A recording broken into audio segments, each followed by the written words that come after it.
pessoal, então nós vamos para mais uma videoaula. Nessa videoaula nós vamos falar sobre o Octave. Tem um detalhe importante aqui nos vetores e nas matrizes, que são as operações que a gente pode fazer sobre esses vetores e as matrizes, tá certo? Então a gente pode utilizar as operações de soma e multiplicação normal. Então vamos pegar aqui, vou declarar uma outra variável x aqui, que é uma matriz 1, 2, 3 e 4, 5, 6, por exemplo. Então eu posso vir aqui, declarar uma outra matriz y.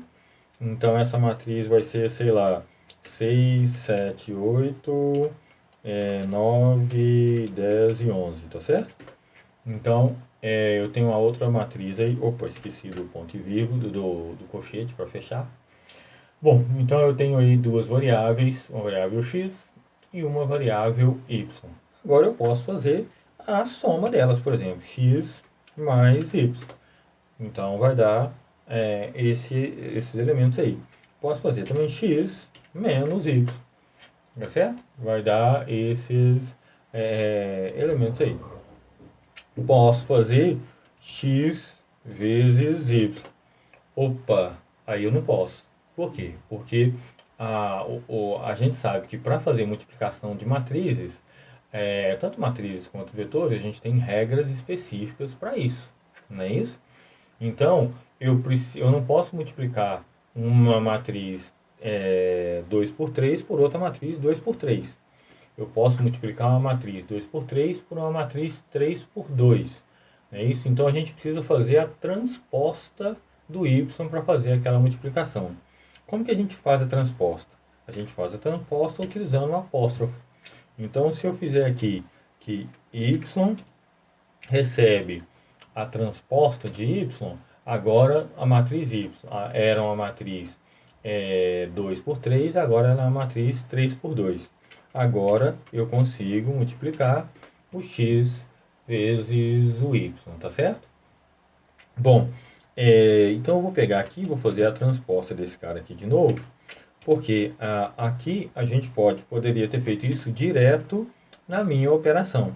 Então eu tenho x vezes y transposto, que vai dar o mesmo resultado lá, 44, 62, 107 e 152, tá certo?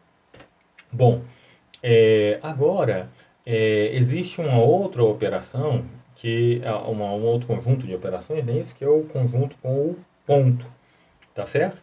Então, esse conjunto com o ponto, ele é, quando você coloca o ponto, você está fazendo elemento a elemento. Então, vamos pegar aqui a matriz x e a matriz y. Então, se eu faço aqui x ponto vezes y, tá certo? Se eu faço isso aí, então eu vou ter 1 vezes 6, 6, 2 vezes 7, 14, 3 vezes 8, 24. 4 vezes 9, 36. 5 vezes 10, 50. 6 vezes 11, 66. Então, quando eu uso ponto, eu estou fazendo a operação elemento a elemento. Então, eu poderia fazer, por exemplo, aqui o dividido também. Então, aí ele dividiu elemento a elemento aí, tá certo? Posso fazer também a exponenciação. Aí ele vai fazer novamente elemento a elemento aí, tá certo? Bom, então essa aí são as operações que a gente consegue fazer sobre vetores e matrizes, tá certo? Eu tenho outras operações aí, então eu tenho as operações são transposta, adição, subtração, multiplicação, divisão à direita, divisão à esquerda e exponenciação. Então eu poderia pegar aqui, por exemplo, também, vamos pegar aqui, criar uma matriz A, sei lá, 1, 2, 3, 4, 5, 6, 7, 8, 9, por exemplo, tá certo? Vou pegar aqui uma matriz B igual a 1, 5 e 3, por exemplo, tá certo? Só que isso aqui é 1, 5 e 3, por exemplo. Tá certo? Então, se eu faço isso aqui, eu venho aqui e coloco A barra B. Essa é uma forma também que a gente pode utilizar para poder resolver sistemas lineares aí. Então, essas são as operações que a gente consegue fazer com matrizes e vetores. Existem algumas funções que ajudam a gente a trabalhar com matrizes e vetores. Uma delas é a sum. Então, essa função sum, ela retorna a soma dos elementos de x. Então, se a gente pega lá o sum x, ele somou as colunas de x. Então, a gente tem lá 1 mais 5, 1 mais 4, 5, 2 mais 5, 7, 3 mais 6, 9. Então, quando eu faço a soma sobre uma matriz, ele vai pegar cada coluna dessa matriz e somar essas colunas e dar esse resultado como um vetor linha. Agora, eu posso fazer diferente também. Eu posso somar cada uma das linhas. Então, basta que eu faça o quê? Eu troque aqui a dimensão. Então, antes eu usei a soma na dimensão 1, que é a dimensão padrão. Agora eu vou usar a soma na dimensão 2, que é nas linhas. Então, eu vou somar as linhas em vez de somar as colunas. Então, ficou lá 1 mais 2, 3, com mais 3, 6. 4 com mais 5, 9, com mais 6, 15. Então, eu posso usar o sum com a dimensão que eu quero somar. Então, eu posso ter as funções também prod, que é o produto, min, que é a média aritmética, tem o max, que é o maior elemento, o min, que é o menor elemento, e o sort, que ordena em ordem crescente. Todos eles funcionam da mesma forma que a gente viu a soma aqui. Então, eu posso colocar a soma, a matriz e a dimensão que eu quero. Então, por exemplo, se eu colocar um prod, que é o produto dos elementos, na dimensão 1, então ele vai pegar as colunas, multiplicar e me dar um vetor linha. Se eu pegar o prod x,2, ele vai pegar todas as colunas, né, todas as linhas, multiplicar e me dar o resultado no vetor coluna. Tá certo? Bom, a mesma coisa vale para o max. Então, se eu vier aqui, por exemplo, max x, ele vai me dar o maior elemento de cada coluna. Agora, então, aqui um detalhe importante do max: se eu quiser o maior elemento da matriz, eu tenho que usar 2 vezes o max, não é isso? Porque aí ele vai me retornar o maior elemento de cada coluna, depois ele vai me retornar o maior elemento desse vetor linha que apareceu aí.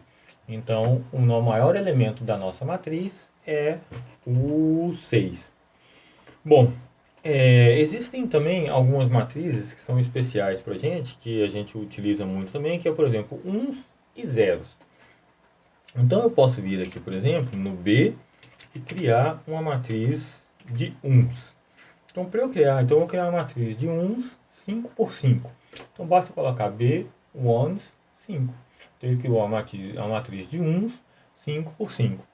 Eu posso criar também uma matriz de zeros. Então, posso criar uma matriz de zeros 5 por 5 também. Ou eu posso criar uma matriz de zeros com tamanho diferente. Por exemplo, sei lá, 3 por 5. Tá certo? Posso criar uma matriz de uns também. Então, posso criar aqui uma matriz de... Bom, vamos mudar aqui. Posso criar uma matriz de uns 5 por 3, por exemplo. Então, tanto os zeros quanto o uns, eles vão criar uma matriz cujo tamanho é aquele que está entre parênteses aí. Se eu quiser criar uma matriz de 10, por exemplo, todos os elementos igual a 10, como é que eu faço? Muito simples, não é isso? Eu venho aqui, coloco 10 vezes uma matriz de uns, sei lá, 3 por 4, por exemplo. Ele criou uma matriz com todos os elementos iguais a 10, do tamanho igual a 3 por 4. Tá certo? Bom, eu posso criar também, eu posso ler também submatrizes. Então, como que eu faço para ler essas submatrizes? Então, vamos pegar aqui, por exemplo, a nossa matriz X. Eu quero só as duas primeiras linhas e as duas primeiras colunas, tá certo? Então, eu vou pegar aqui X, vou pegar da linha 1 até a linha 2 e da coluna 1 até a coluna 2, tá certo? Se eu dou Enter aqui, ele pegou as duas primeiras linhas e as duas primeiras colunas. Eu posso vir aqui também e falar, não, eu quero as duas primeiras linhas, todas as colunas. Então eu uso o dois pontos aqui. Então eu pego a primeira e a segunda linha, todas as colunas, tá certo? Agora, eu falo, não, eu posso não, eu quero pegar a primeira e a terceira linha e todas eu quero pegar a primeira e a terceira coluna e todas as linhas. Então, eu vou fazer aqui X, eu quero todas as linhas. Então, eu quero aqui, eu vou colocar um vetor com as colunas que eu quero. Eu quero a primeira e a terceira coluna. Fecho colchetes e fecho parênteses. Agora eu peguei a primeira coluna e a terceira coluna, todas as linhas. Então eu posso acessar aqui também submatrizes, tá certo? Bom, existe uma outra coisa muito importante para a gente também, que são os gráficos. Nós vamos utilizar muito os gráficos aí no Octave.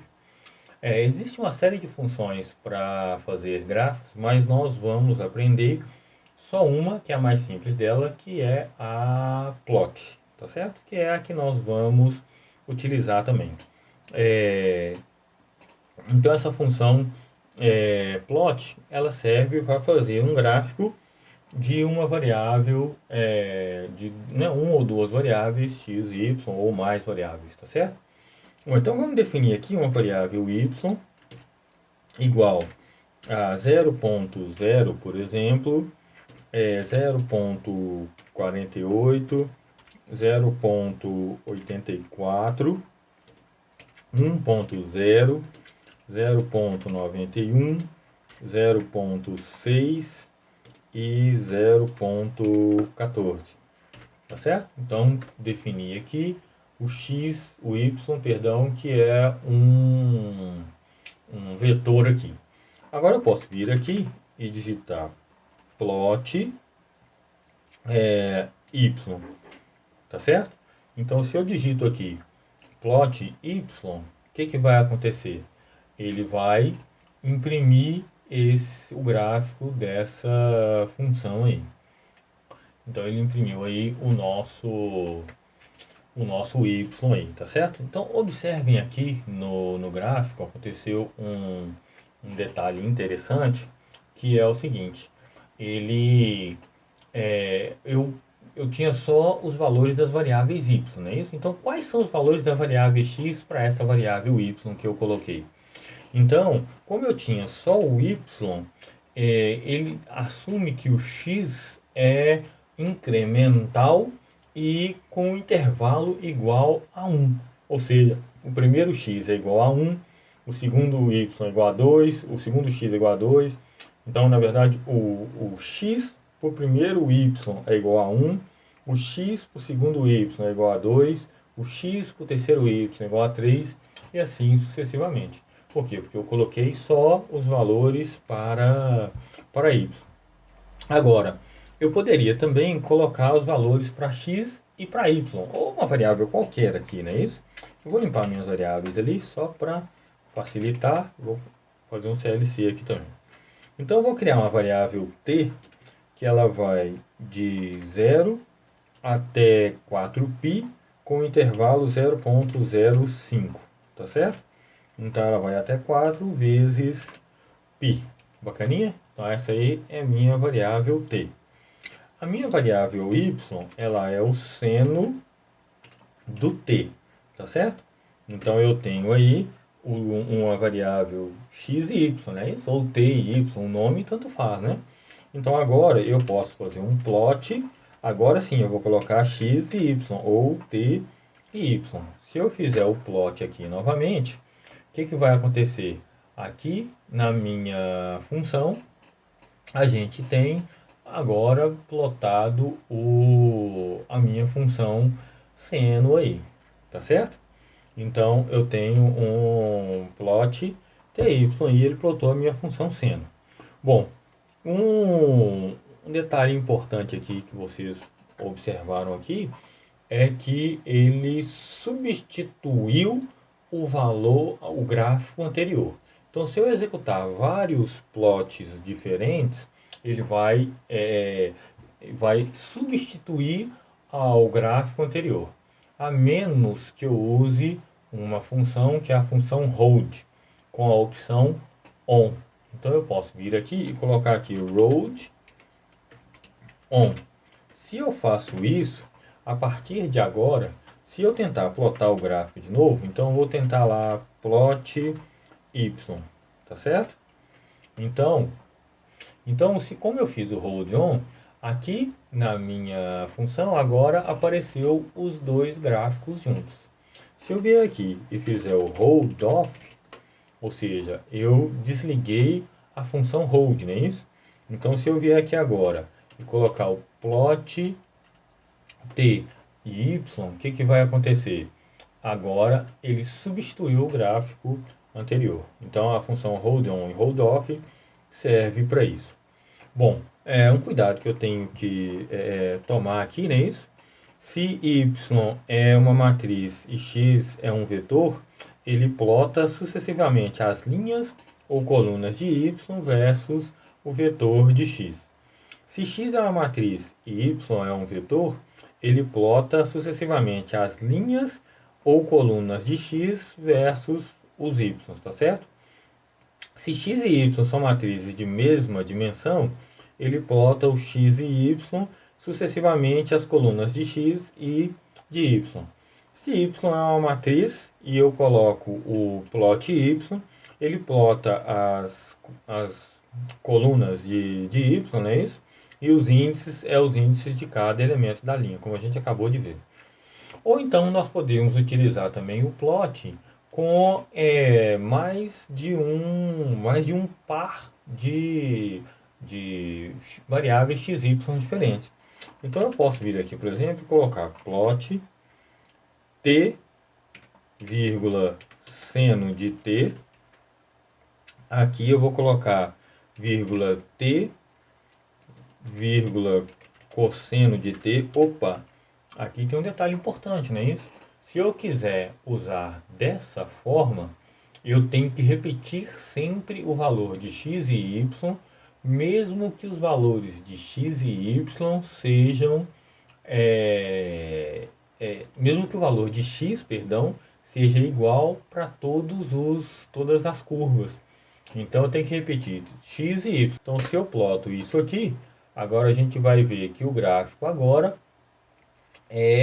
existem vários gráficos diferentes, né? Esse é o gráfico do seno, cosseno, outros, né? Vários gráficos diferentes aí. E todos esses gráficos, eles têm cores diferentes aí, tá certo? Bom, então até agora, o que nós fizemos? Nós criamos um gráfico com uma curva em uma figura com o plot y. Criamos um gráfico dentro de uma figura com várias curvas com o plot t, seno de t, t, cosseno de t. Bom, além disso, agora o que nós vamos aprender a criar mais de um gráfico dentro da mesma figura com quantas curvas a gente quiser. Então, por exemplo, eu vou usar o comando que é o comando subplot. Esse comando nós vamos utilizar muito. Ele é muito bom para você comparar gráficos diferentes. Então eu tenho lá o subplot. Primeiro índice é o número de linhas. Segundo índice é o número de colunas. E o terceiro índice parâmetro, na verdade, né, é o índice da minha figura. Onde esse índice ele é sequencial. Então ele é 1, 2, 3, 4, 5, 6. Ele nunca muda, não. Então, por exemplo, eu quero aqui, vamos pegar um subplot 1,2,1,1, ou seja, o índice igual a 1.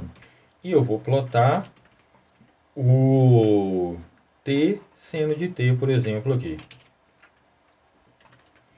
T seno de t, por exemplo, aqui. Tá certo? Então, o que que eu fiz aqui? Então, se eu dou o Enter aqui, agora a gente vai ver o nosso gráfico aí. Então, eu tenho a posição 1, o gráfico da função seno de t aí, tá certo? Então, eu posso vir aqui agora na posição 2 e colocar, por exemplo, o cosseno de t. Sei lá, ou então, vamos colocar aqui o gráfico de y, para ficar mais fácil da gente identificar, né? Então, se eu venho aqui, agora, no nosso gráfico aqui, nós vamos ver agora, então, eu tenho um gráfico com uma curva na posição 1 e um gráfico com uma curva na posição 2. Agora, a gente pode vir aqui e vou pegar aqui, então, e vou fazer aqui um subplot. Agora eu vou colocar 2 por 2 e eu vou colocar na posição 4 o gráfico do seno de t e seno de t. T e seno de t. Tá certo? Então, se eu der o Enter aqui agora, a gente vai ver que nós temos um gráfico agora da posição 4 de uma matriz 2 por 2. Observem que ele não apagou o gráfico que a gente tinha anteriormente na posição 1. Aqui eu vou fechar essa figura aqui, então eu vou ter um Close All. Aí ele fecha essa figura ali, tá certo? Então eu vou aqui agora de novo e vou dar um subplot t cosseno t de novo. Então aqui agora, se eu venho aqui e vejo o nosso gráfico aqui, não é isso? Então esse gráfico agora ele tem só uma figura com um gráfico e uma curva na posição 4, tá certo? Então aqui um detalhe interessante aqui é o seguinte. Então eu coloquei o subplot aqui. Então agora, se eu fizer aqui o hold on e fizer um plot t, vírgula, cosseno de t, o que vai acontecer aqui? Então observemos aqui agora no meu gráfico que ele não criou nenhum novo gráfico dentro dessa figura. Ele simplesmente adicionou uma curva nesse gráfico da posição 4 aqui, tá certo? Bom, então, o que a gente pode concluir disso aí? Sempre que eu executo o comando subplot, os comandos a partir desse comando subplot, eles são todos baseados na posição que eu defini no subplot. Então, se eu vier aqui e fizer aqui um subplot a 2 por 2, agora eu quero a posição, sei lá, 1, por exemplo, tá certo? E aqui agora eu faço um plot y, por exemplo. Então, se eu venho aqui novamente no meu gráfico, agora eu fiz um gráfico na posição 1 e agora eu estou trabalhando na posição 1, tá certo? E não mais na posição 4, como eu estava trabalhando anteriormente. Certinho até aí? Bom, então o subplot ele é muito útil aí, o subplot ele é muito útil para a gente aí, quando a gente vai trabalhar por exemplo, ajuste de curvas, ou até mesmo com interpolação, ou várias matérias diferentes que nós vamos ver, nós vamos sempre utilizar o plot e subplot. Então é muito importante que vocês aprendam bem esse comando plot e subplot. Bom, então até agora a gente sempre portou uma linha e sem marcador. Então quando a gente vai aqui e olha o nosso gráfico, né, os nossos gráficos são linhas e sem marcadores, tá certo? Bom, então agora nós vamos aprender como, primeiro eu vou fechar esse gráfico, não é isso? Nós vamos aprender como fazer a linha e marcadores diferentes. Então, por exemplo, eu posso pegar aqui o plot, é, pegar aqui uma função aqui, por exemplo, o plot. Não, primeiro eu vou fazer um vetor x. Esse vetor x, ele vai de 0, com o passo de 0,05 até 1, por exemplo, tá certo? Eu venho aqui, eu posso fazer o plot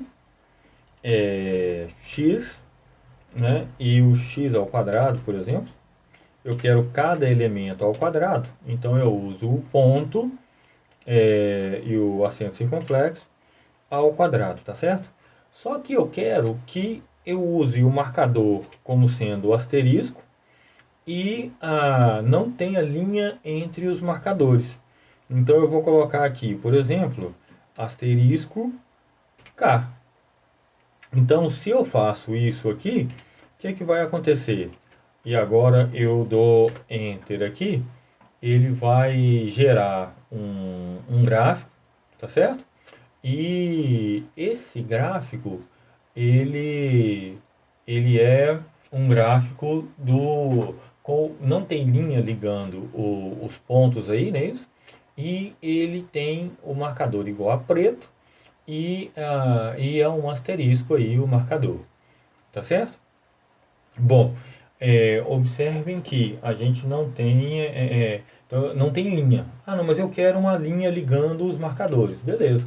Então eu venho aqui, coloco um menos K, por exemplo, aqui. Se eu fizer isso, agora eu tenho uma linha ligando os marcadores aí, tá certo? Bom, aí existem vários tipos de marcadores e linhas diferentes. Se vocês forem lá na apostila, vocês vão ver lá que tem, por exemplo, lá o marcador O, o marcador mais, o marcador X, as cores. Eu usei preto, mas poderia usar amarelo, lilás, que é o magenta, né? Ou o ciano, que é o azul claro, o vermelho, que é o R, que é de red, não é isso? O verde, que é de G. Tem que lembrar que é tudo em inglês, né? Então eu posso usar o CYMK e RGB. Ciano, magenta, amarelo e o preto, azul, vermelho e verde, né? R, G e B. Tá certo? Bom, é, então, moçada, essa aí é tudo que a gente, são os comandos que a gente pode utilizar aí na janela de comando. É óbvio que existe uma infinidade de comandos diferentes, mas esses aí são os que a gente mais vai utilizar. E não, a ideia é que a gente vá aprendendo à medida que nós formos usando, né, isso, vocês vão aprendendo comandos diferentes aí. Mas nós não vamos precisar de nada muito elaborado, não. Isso aí já seria o suficiente, tá certo? Bom, pessoal, então essa foi a nossa videoaula sobre Octave. Espero que vocês tenham gostado. Até mais.